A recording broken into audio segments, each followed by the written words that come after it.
chi-squared goodness of fit hypothesis tests using the sample data to estimate the population parameters. The distributions highlighted here have population parameters. For example, the binomial has the parameter p, the Poisson distribution has the parameter lambda, the normal distribution has a mean and a variance, and the exponential distribution has its mean, or 1 over lambda. In this hypothesis, we're testing if the data both fits the Poisson distribution and if lambda is equal to 1. This value is assumed. You will not have calculated or verified by calculation this value. So there are k-1 degrees of freedom. In this hypothesis, we are only testing if the data follows a Poisson distribution. We are no longer testing the parameter lambda. This is because the value of lambda will have been calculated in your working out.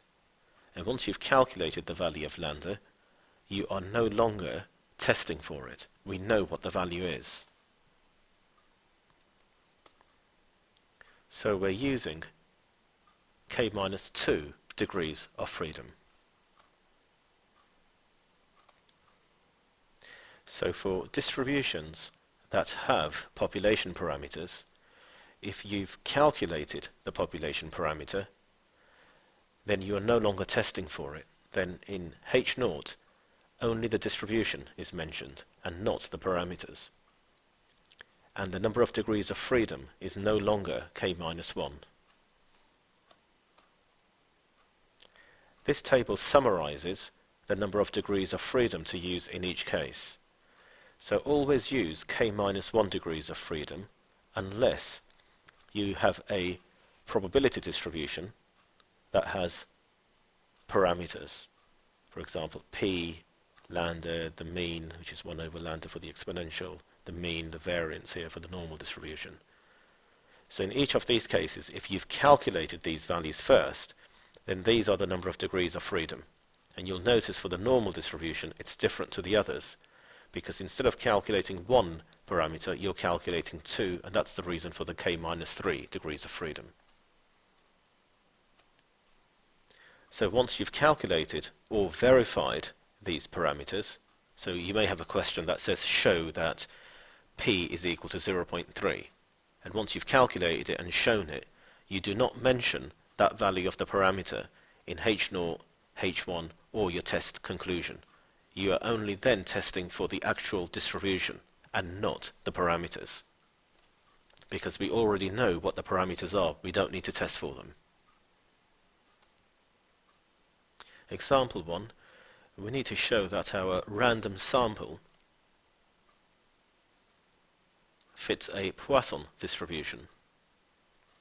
So we're calculating the value of lambda, so we need to show that the mean of our data here is 1.2.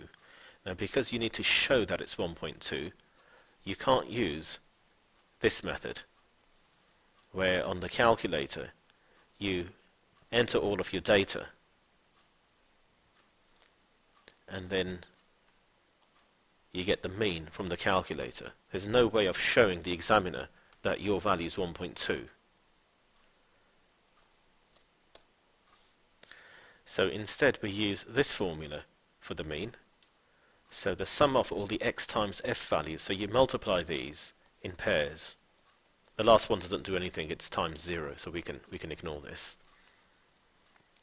And then you divide by the total frequency. So add up all the frequencies, and that will give you n, the total number of data values, or the total frequency. Because we've calculated the lambda value, so we've shown that the mean of the Poisson distribution is 1.2. When we do the hypothesis test, we do not include this value in H0 and H1. We are not testing for this. We know that it's 1.2. We've shown by calculation that it's 1.2. So our H0 and H1 are like this. So these are correct, but not these.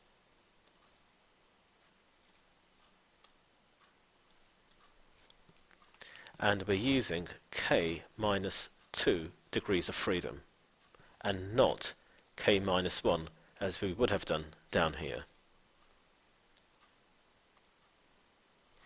Other than this, you get your table with the O and the E values, and using the test statistic formula, chi-square distribution, you carry on with the test as per normal. There are no other modifications to your test, only the number of degrees of freedom and the way you write your H0 and H1 changes. Example 2, our sample data, the observed frequencies, and we need to show that the data here fits a binomial distribution, and this is the value that we need to estimate, this population parameter. The last column isn't doing anything, the frequency is 0, so we can ignore this.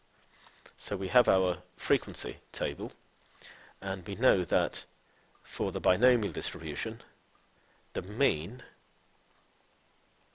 is equal to n times p. So we can calculate the mean from our frequency table and put that value here.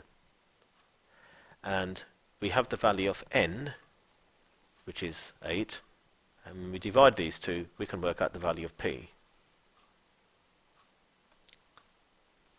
So the mean for this frequency table is sigma xf divided by sigma f, the total number of data values in the table. So we have a mean of 2. N is 8 times p. So p is equal to 0.25. We have verified this. So we now use k minus 2 degrees of freedom, and H0 and H1 only refers to the binomial distribution, and there is no mention of this parameter. So this is H0 and H1, and in the conclusion, when you accept or reject H0, again only mention the binomial distribution and not the parameter p. We are not testing that parameter, we have already estimated it. So if we carry out the test at the 10% level of significance, using this binomial distribution, we have our classes. These probabilities are calculated using this distribution, and then we multiply the probabilities with the total frequency, 200, using this formula to calculate these E values. So we have a table with the observed frequencies and the expected frequencies. So remember, we're only testing the distribution, not the parameter. We have already calculated and verified it. So we calculate the test statistic, 4.26, which is less than 7.779, the critical value. So we will accept H0. There is sufficient evidence that the data fits the binomial distribution. There is no mention of the parameter p in our conclusion.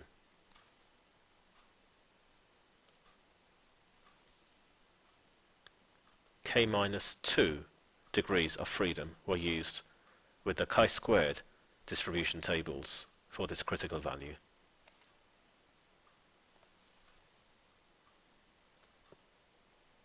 Example 3, we're looking at whether the data here fits an exponential distribution, and it says the mean of the data of this sample data is calculated as 15 minutes. So we've already done the calculation for the population parameter, and that value's been given.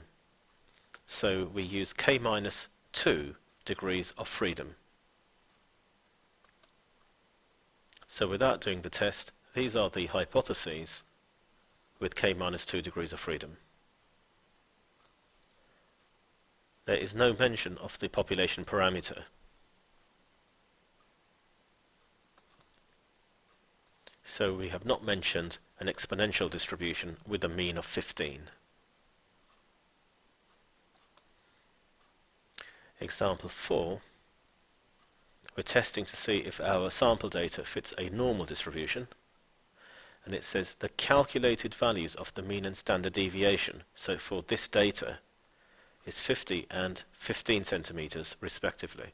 So calculations have been done for both the mean and the standard deviation. So k minus 3 degrees of freedom. So for H0 and H1, these are correct and not these. We are not testing the population parameters. We are only testing to see if the data fits a normal distribution. And from this table, k minus 3 degrees of freedom.